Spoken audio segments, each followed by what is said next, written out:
Perang telah diatur dalam hukum humaniter internasional, yang tercantum dalam Konvensi Jenewa. Berbagai persenjataan yang digunakan perang pun telah diatur oleh hukum ini.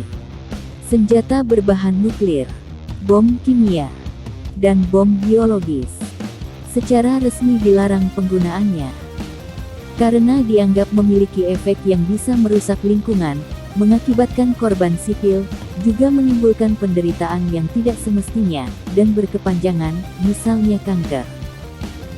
Berikut ini adalah senjata-senjata yang dilarang dalam hukum humaniter internasional, namun masih sering digunakan oleh militer negara-negara di dunia.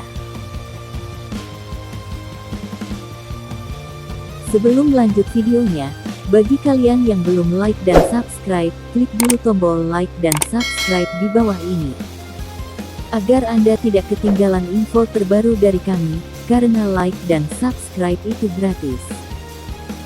Serta dengan membagikan video ini ke teman-teman kalian, jadilah orang yang tidak ketinggalan berita dan mempunyai wawasan luas. Ranjau darat. Ranjau darat adalah alat peledak yang ditanamkan ke dalam tanah, dan akan meledak ketika disentuh atau diinjak oleh sebuah kendaraan, orang, atau binatang.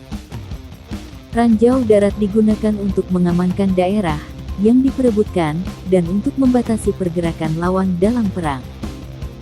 Senjata ini sangat populer untuk digunakan di dalam pertempuran, karena selain harganya terjangkau, bahkan untuk militer negara miskin sekalipun, senjata ini juga memiliki efek merusak yang cukup hebat. Ranjau darat memang telah dilarang oleh PBB untuk diproduksi dan digunakan dalam peperangan. Namun kepentingan bisnis negara-negara produsen, seperti Amerika Serikat, Israel, Prancis, Tiongkok, Rusia, dan lain sebagainya, telah menutup mata hati para politikus dan ahli militer di banyak negara untuk tetap menggunakan dan memproduksi senjata ini. Cluster bom.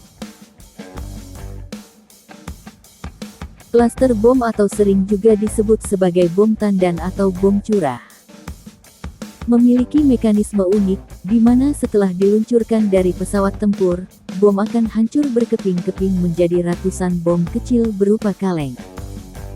Pada awalnya, bom ini diciptakan untuk menghancurkan landasan pacu pangkalan udara, konvoi kendaraan lapis baja, atau untuk membubarkan konsentrasi pasukan darat. Senjata mematikan ini diproduksi oleh berbagai negara dengan beragam nama, seperti CBU, Cluster Bomb Units, AS, Belouga, Prancis, dan Excalibur, AS.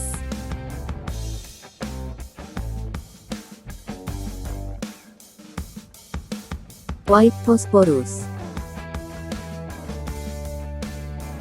White Phosphorus, atau WP, atau bom fosfor putih, dapat menghasilkan kebakaran dan asap. Fungsi utama dari bom ini adalah untuk menghasilkan asap pelindung, yang akan melindungi gerakan dari pandangan musuh, atau agar asal tembakan tidak terlihat oleh musuh. Namun, WP juga memiliki efek samping. WP bisa membakar apapun dengan sangat cepat. Bom jenis ini juga dapat digunakan sebagai senjata untuk membunuh tentara musuh, yang akan menyebabkan mereka yang terkena akan terbakar, atau bahkan meninggal.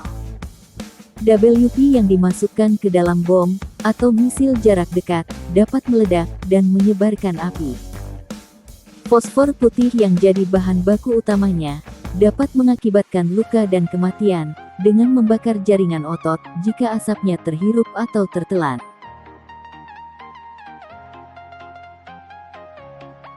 Napalm bom.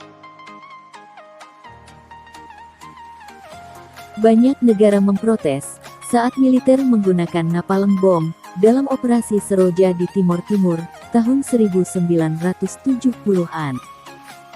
Namun, dalam skala yang lebih besar, AS menggunakan bom ini dalam konflik di Vietnam, serta Israel memakainya dalam Perang Yom Kippur. Meski demikian, tidak banyak negara yang protes. Secara teknis, Napalm bom adalah bom bakar yang berisi zat kimia berbentuk pasta tertentu yang akan terbakar begitu bom pecah di darat. Pasta cair akan menyebarkan nyala api ke berbagai arah, dan bom ini sangat efektif untuk menghancurkan pasukan darat yang bersembunyi di parit-parit atau hutan. Peluru DU. Ini adalah jenis peluru yang dikembangkan dari limbah uranium, hasil pelucutan bom nuklir.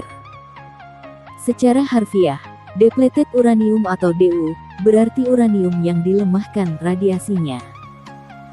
Peluru ini sangat handal, dan jadi standar senjata meriam Gatling GAU-8 Avenger, yang dibawa pesawat A-10, serta Cannon Bushmaster, pada APC Bradley. Efektivitas senjata ini adalah mampu menembus bahan baja tank setebal apapun, dan ini terlihat pada Perang Irak, tempat ratusan tank menjadi korban senjata ini. Yang menjadikan senjata ini kontroversial adalah kandungan uranium, yang ternyata menurut penelitian, masih memancarkan radiasi dalam tingkatan yang membahayakan manusia. Hal ini terbukti pada kasus di Bosnia, saat beberapa tentara Italia menderita leukemia, beberapa hari setelah menggunakan peluru tersebut. Sementara di Irak, tank-tank yang hancur terkena peluru ini ternyata memancarkan radiasi, yang membuat tank-tank rongsokan tersebut tidak aman untuk didekati.